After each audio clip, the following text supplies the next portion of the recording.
नमस्कार दोस्तों, welcome to Disha institute of mathematics. आज का विषय है गुणक, गुणज और विभाज्यता की जांच, factors, multiples and divisibility. First, myself Utkarsh Srivastava. I did my schooling in Adarsh Vidya Mandir, Khalilabad. Then I completed my graduation from Khalilabad, same place. I completed my PG in math. I have cleared BHU entrance exam, DDU entrance exam, UPTU in the same year 2013. And just after completing my PG, I cleared CGL 15 and CHSL 15 both at the same time. Till now I have cleared CGL 4 times and CHSL 2 times. My hobby is to teach and spread knowledge. You can contact me on this number for getting your admission in Adarsh Vidya Mandir Khalilabad School, which is a hostel also, छात्रावास सुविधा। Okay friends, सो आज का विषय है गुणक। पहला विषय है गुणक, जिसको हम फैक्टर्स भी कहते हैं। फैक्टर्स भी कहते हैं। तो फैक्टर्स क्या हुए? पहली बात तो आप ये समझ लीजिए कि फैक्टर्स की जो संख्या होती है वो सीमित होती है। ये सीमित संख्या में होते हैं। वही जो गुणज होते हैं उनकी कोई सीमा नहीं होती। आप समझेंगे कैसे? जैसे मान लीजिए कि कोई मैं एक संख्या लेता हूं 10, तो इसके गुणक कौन से होंगे? तो इस संख्या 10 के गुणक, अच्छा एक बात और समझिए कि गुणकों को अपवर्तक भी कहा जाता है। गुणकों को अपवर्तक भी कहा जाता है, ठीक है। इनका दूसरा नाम अपवर्तक है। तो गुणक क्या होंगे? गुणक वो संख्याएं हैं, वो सारी संख्याएं हैं जो 10 को काटती हैं। जैसे कि 1 काटता है, 2 काटता है, 5 काटता है, 10 काटता है। ये 4 ऐसी संख्याएं हैं 10 के लिए, जिन्हें आप क्या कहेंगे? 10 के गुणक, ठीक है। अब इसको निकालने का तरीका क्या होता है? इसको निकालने का तरीका मैं ये बताता हूं कि जैसे सबसे पहले आप ये समझिए कि आप इसको काटिए। 10 1 से कटेगा 10 बार में, यही 10 आपका 2 से भी कटेगा 5 बार में। अब आप देखिए, अब 1 से कट गया, 2 से कट गया, अब यह 10 3 से कटेगा नहीं, 4 से कटेगा नहीं, 5 से कटेगा, और 5 से कटेगा 2 बार में। तो जब यहाँ आप रिपीटेशन देखना शुरू करें तो आप समझ जाएं कि अब आपको इसके आगे नहीं बढ़ना है। अब आपको बस एक बार नीचे की तरफ चल देना है और एक बार ऊपर की तरफ चल देना है। तो 10 के गुणक, या यूं कहें कि अपवर्तक कौन कौन से हो जाएंगे? 1, 2, 5 और 10। ऐसे ही हम और बड़ी संख्या कोई लेते हैं, जैसे कि मान लीजिए कि आपने ले लिया 64। अब आपको 64 के गुणक निकालने हैं। तो 64 आपका 1 से कटेगा, कितनी बार में कटेगा? 64 बार में। फिर 1 के बाद 2 से भी कटेगा, कितनी बार में? 32 बार में। फिर यह 3 से कटेगा नहीं, 4 से कटेगा, 4 से कितनी बार में कटेगा? 16 बार में। 5 से नहीं कटेगा, 6 से नहीं कटेगा, 7 से नहीं कटेगा, 8 से कटेगा, और 8 से कितनी बार में कटेगा? 8 बार में। अब यहाँ आप रिपीटेशन यही देख ले रहे हैं। जैसे यहाँ आपने रिपीटेशन अगले पद में देखा कि 2 गुणे 5 और 5 गुणे 2 रिपीट हो रहे हैं, और यहाँ आपने क्या देखा कि रिपीटेशन यही हो गई। तो जब आपकी रिपीटेशन यही हो गई तो आपका काम खत्म। अब 64 के गुणक क्या हुए? गुणक कहिए या फिर अपवर्तक? गुणक कहिए या फिर अपवर्तक? कौन कौन सी संख्याएं हो गई? एक बार आपको नीचे की तरफ जाना है, फिर आपको ऊपर की तरफ जाना है। 1, 2, 4, 8, 16, 32, 64। आप फिर से 8 नहीं लिखोगे, 1, 2, 4, 8। अब इस 8 को नहीं लिखना, 2 बार नहीं लिखते हैं। फिर 16, 32, 64। तो 64 के गुणकों की संख्या कितनी हुई? 4, 3, 7। इसके 7 गुणक हुए। 10 के गुणकों की संख्या कितनी हुई? ये हुई आपकी 4। ठीक है, चलिए एक और उदाहरण देखते हैं। जैसे ले लेते हैं 100। 100 के गुणक अगर निकालते हैं, 100 के गुणक या फिर कहें अपवर्तक, 100 के गुणक या अपवर्तक, तो आप सबसे पहले क्या करोगे? 1 से काटोगे तो ये 100 बार में कटेगा, फिर 2 से काटोगे 50 बार में कटेगा, 3 से कटना नहीं है, 4 से कटेगा 25 बार में, 5 से कटेगा 20 बार में, 6 से कटना नहीं है, 7 से कटना नहीं, 8 से कटना नहीं, 9 से कटना नहीं, 10 से कटेगा 10 बार में। अब आपने यहाँ देखा रिपीटेशन हो गया, तो आपके इसके गुणक कौन कौन से हो गए? एक बार ऊपर एक बार नीचे, 1 2 4 5 10। एक बार आप इस तरीके से जाओगे और एक बार आप इस तरीके से जाओगे, 1 2 4 5 10। फिर से 10 को नहीं लिखना है, 20 25 50 100। कितने हो गए? 4 4 8 1 9। 9 गुणक मिले 100 के या अपवर्तक। एक और उदाहरण देखते हैं, जैसे कि आप ले लीजिए कौन सी संख्या, 120 ले लीजिए। 120 के गुणक निकालने हो तो सबसे पहले 1 से काटिए 120 बार में, 2 से काटा 60 बार में, 3 से काटा 40 बार में, 4 से काटा 30 बार में, 5 से काटा 24 बार में, 6 से काटा 20 बार में, 7 से कटेगा नहीं, 8 से काटा 15 बार में, 9 से नहीं कटेगा, 10 से काटा 12 बार में, 11 से कटेगा नहीं, 12 से काटा 10 बार में। अब आप देख रहे हो यहाँ रिपीटेशन हुई, तब आपको यहीं पर रुक जाना है। अब आप एक बार चलो नीचे की तरफ और फिर वही चलो आप ऊपर की तरफ। ठीक है, तो आपका कौन कौन सा हो जाएगा? 1 2 3 4 5 6 8 10 12 15 20 24 30 40 60 और 120। ठीक है, कितने हो गए? 4 4 4 5 9 5 14 2 16। 16 अपवर्तकों की संख्या या गुणकों की संख्या मिल गई। तो आप समझ गए कि गुणक और अपवर्तक निकालना कितना आसान है। और इनकी आप यहाँ संख्या देख रहे हो कि ये संख्या सीमित है, आप गिन ले रहे हो। जैसे 100 के गुणकों की संख्या 9 है, 120 के गुणकों की संख्या 16 आई। इसी तरीके से आप आगे बढ़ सकते हो। फिर जो हमारा अगला टॉपिक आता है वो आता है गुणज, जिन्हें हम अपवर्त भी कहते हैं, या फिर अंग्रेजी में कहा जाए तो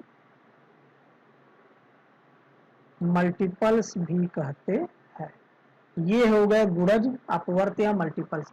इन्हें निकालना बहुत आसान होता है, बेहद आसान होता है। जैसे कि अगर मैं कोई संख्या ले लेता हूं 4, अब 4 का मान लीजिए गुणज निकालना हो, ठीक है, तो आप इसमें संख्याओं का गुणा करता जाइए, गुणज निकलता जाएगा। जैसे आप 1 का गुणा करो तो 4 खुद गुणज हो गया, 2 का गुणा करो तो 8 हो गया, 3 का गुणा करो तो आपका 12 हो गया, 4 का गुणा करो तो 16 हो गया, 5 का गुणा करो तो 20 हो गया, 6 का गुणा करो तो 24 हो गया। मतलब आप गुणा करते जाओ और आपको गुणज मिलता जाएगा। ठीक है, गुणज मतलब क्या? गुणा करने पर प्राप्त फल, रिजल्ट आफ्टर मल्टीप्लिकेशन। गुणा करने पर प्राप्त फल, रिजल्ट आफ्टर मल्टीप्लिकेशन। आप गुणा करते जाओ, जो भी संख्या मिलेगी आप उसको क्या कहोगे? गुणज कहोगे। ठीक है ना, ये सारे के सारे क्या है? आपके गुणज है। अब आपको ये बात समझ में आनी चाहिए कि अगर 4 में आप 100 का गुणा कर दो तो 400 भी एक गुणज निकल गया, और अगर आप 4 में 1000 का गुणा कर दो तो 4000 भी एक गुणज निकल गया। और अगर 4 में 1,00,000 का गुणा कर दो तो जो 4,00,000 मिला यह भी एक आपका क्या हो गया, गुणज हो गया, अपवर्त्य हो गया। मतलब कि आप कह सकते हो कि जो गुणजों की संख्या होती है वो अनंत होती है, वो सीमित नहीं होती है, अनंत होती है, असीमित, सीमा नहीं है, इनकी गिनती नहीं है। ठीक है, इनकी कोई गिनती नहीं है, ये इनकी जो संख्या होती है वो होती है अनंत। ठीक है ना, इनको निकालना बेहद आसान होता है लेकिन इनको गिनना कठिन होता है। ठीक है, और वैसे गुणकों को निकालना भी कोई कठिन नहीं है और उनकी गिनती भी है। अच्छा, मैं आपको यहाँ एक फैक्ट बताना चाहूंगा। वो फैक्ट ये है कि 2 से गुणा करने पर या कहिए कि 2 के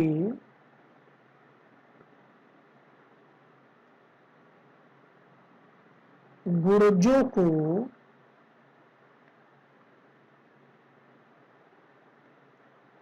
सम संख्या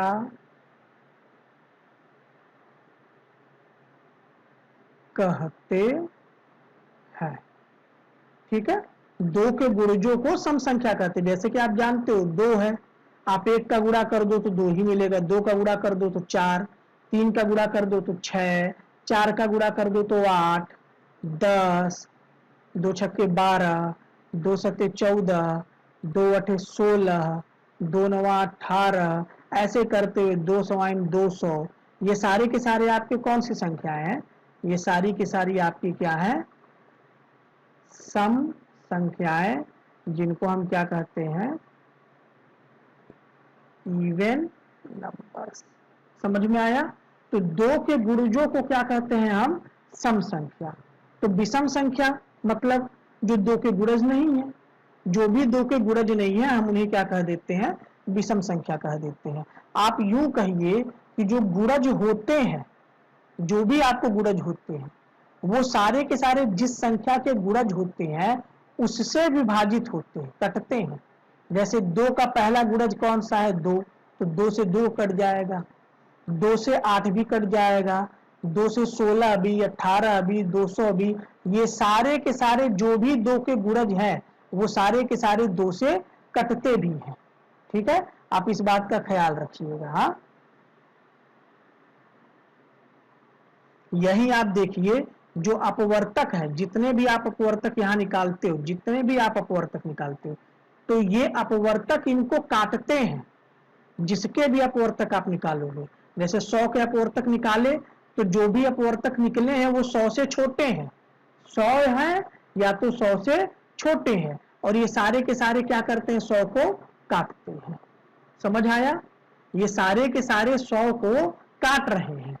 और जो आपका गुणज निकलता है, जो आपका गुणज निकलता है, ये सारे के सारे जिस संख्या के गुणज होते हैं उनसे बड़े होते हैं, छोटे नहीं है, उनके बराबर है या उनसे बड़े हैं। और ये सारे के सारे क्या, ये सारे के सारे क्या होंगे, इससे कटेंगे, ना कि काटेंगे। गुणक में वो सारे के सारे गुणक में काटते हैं और इसमें आपके सारे के सारे कटते हैं, बड़े हैं, कट रहे हैं। ठीक है, चलिए अब अगले टॉपिक पर आ जाते हैं हम लोग, जो है विभाजिता की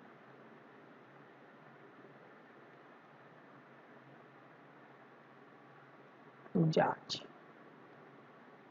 तो विभाजिता की जांच में मैं बड़ा बेसिक बताना चाहूंगा, ज्यादा मैं कठिन इसमें नहीं जाऊंगा। विभाजिता की जांच में कुछ नंबर्स हैं जो कठिन होते हैं जिनका जांच करना। तो सबसे पहले आप इनको मैं विभाजित कर देता हूं। जैसे आपका पहला क्रम आता है 2, 5 और 10 का, 2, 5 और 10 का। आप समझिएगा, 2 से विभाजिता की जांच क्या होगी, ठीक है। तो 2 से वे सारी संख्याएं कटेंगी जिनके अंत में, मतलब क्या, इकाई के स्थान पर। अरे भाई आप किसी भी अंक को लिखते हैं वो तो शुरू उसका अंत इकाई होता है, जैसे 242 हुआ, इसका ये अंत है, यही इकाई है, या इकाई के स्थान पर।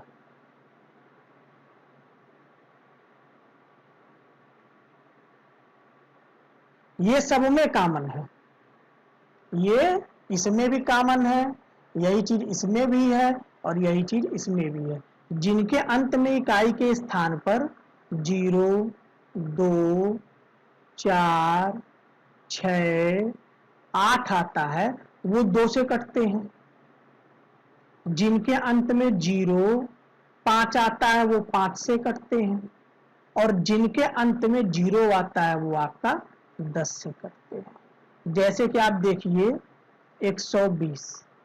अब 120 की कहानी क्या है, यह आपका 2 से भी कटेगा, 5 से भी कटेगा और आपका 10 से भी कटेगा। क्यों कटेगा भाई, क्योंकि इसके अंत में 0 है, तो जिसके अंत में 0 आएगा वो 2 से भी कटेगा, 0 आएगा तो 5 से भी कटेगा और 0 आएगा तो 10 से भी कटेगा। वहीं आप अगर 125 ले लेते हो तो यह सिर्फ और सिर्फ 5 से कटेगा, ठीक है। अगर आप वही 126 ले लेते हो तो यह सिर्फ और सिर्फ 2 से कटेगा। अगर आप वही 22 ले लेते हो तो ये सिर्फ 2 से कटेगा, 24 ले लेते हो तो ये सिर्फ 2 से कटेगा, ठीक है। तो 2, 5, 10 की विभाजिता का नियम आपको समझ में आ गया होगा, बेहद आसान है, सब आपस में जुड़े हुए हैं। जिनके अंत में, जिस भी संख्या के अंत में या इकाई के स्थान पर 0, 2, 4, 6, 8, 5 लोग, 0, 2, 4, 6, 8, ये 5 लोग आते हैं वो 2 से कटता है। और जिसके अंत में सिर्फ 0 और 5 आता है वो 5 से कटता है, और जिसके अंत में सिर्फ 0 आता है वो 10 से कटता है। आप फिर से देखिए, जिसके अंत में 0, 2, 4, 6, 8 आता है वो 2 से कटता है, जिसके अंत में 0 और 5 आता है वो 5 से कटता है, और जिसके अंत में सिर्फ 0 आता है वो 10 से कटता है। अब जो दूसरा टाइप मैं बताऊंगा वो है आपका 3 का और 9 का। अब इसमें भी कुछ बातें कॉमन है। वो बातें क्या कॉमन है, यदि संख्या के अंकों का योग, ये चीज कॉमन है, ये यहां भी रहेगी और यहां भी रहेगी। यदि संख्या के अंकों का योग 3 से विभाजित होता है, माने 3 से कटता है,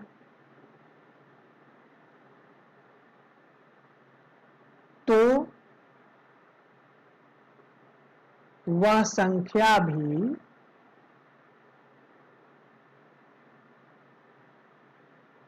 3 से कटेगी, ठीक है।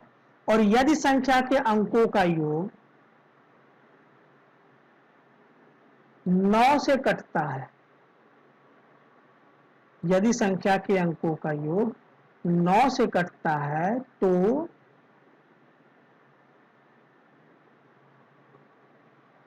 वह संख्या भी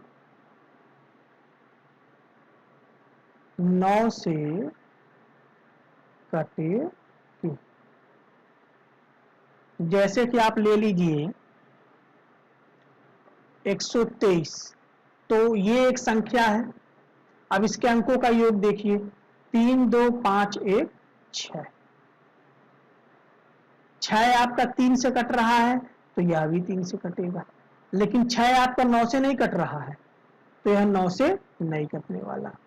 ठीक है। अब ऐसे ही आप एक उदाहरण लीजिए, जैसे 5 3 1 531। तो 5 3 8, 8 1 9। अब 9 की कहानी क्या है कि यह 9 से भी कट रहा है और यह 9 3 से भी कट रहा है। तो जो 531 होगा वो 3 से भी कटेगा और आपका 9 से भी कटेगा। अब आप ऐसे ही चाहे जितनी बड़ी संख्या ले लो, जैसे 3 2 4 5 1 2 3 4 2। आप पूछे कि बताइए कटेगा कि नहीं, तो जोड़ लीजिए। 3 2 6, 6 4 10, 10 5 15, 15 1 16, 16 2 18, 18 3 21, 21 4 25, 25 2 27। तो 27 देखिए 3 से भी कटता है और 9 से भी कटता है। तो यह पूरी इतनी बड़ी संख्या आपने बिना भाग दिए बता दी कि यह 3 से भी कटेगा और 9 से भी कटेगा। और यहां एक चीज और मैं आपको बता दूं कि यह सेम संख्या 2 से भी कटेगी, क्योंकि इसके अंत में क्या है, 2 है। ठीक है, अब आगे देखते हैं। जो तीसरा टाइप है वो इकलौता टाइप है 11। ठीक है, तो 11 का नियम क्या है, 11 से विभाजिता का नियम क्या है।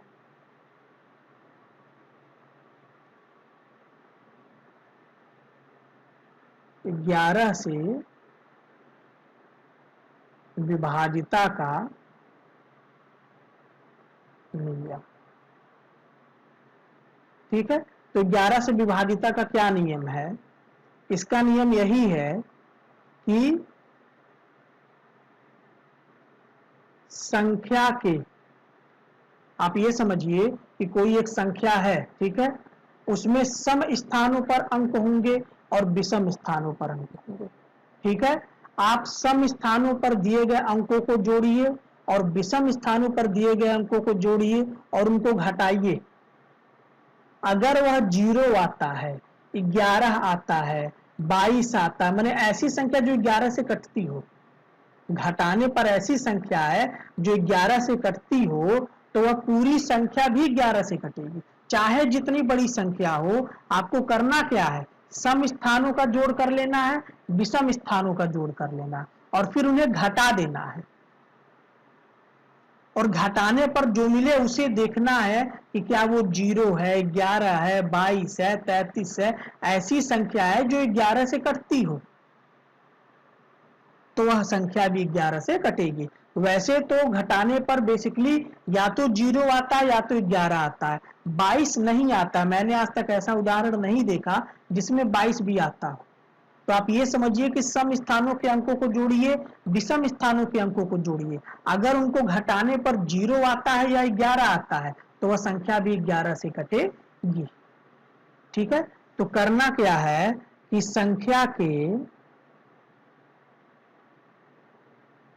विषम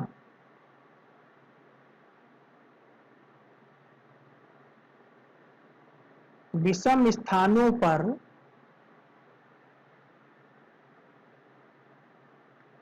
दिए अंकों का योग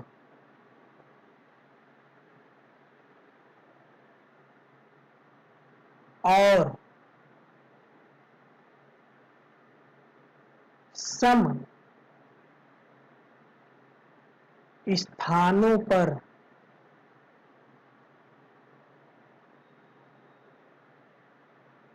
दिए अंकों का योग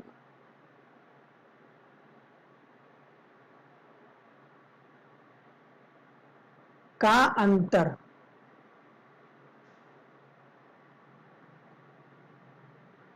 0 या 11 आता हो तो वह संख्या 11 से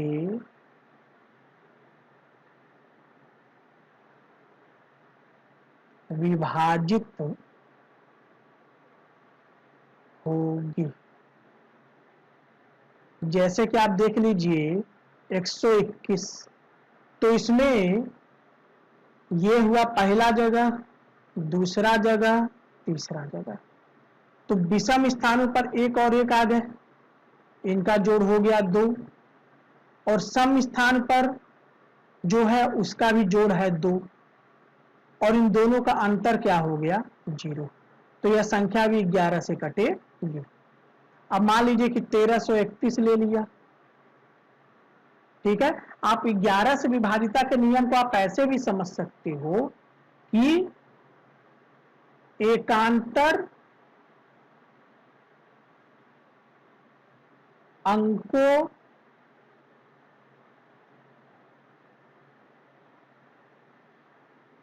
के योग का अंतर, आप इस बात को ध्यान से समझिएगा, ये नियम इतने छोटे में भी आ सकता था कि 11 से कटने का नियम क्या है, एकांतर अंकों के योग का अंतर बराबर 0 या 11। तो खैर एकांतर अंकों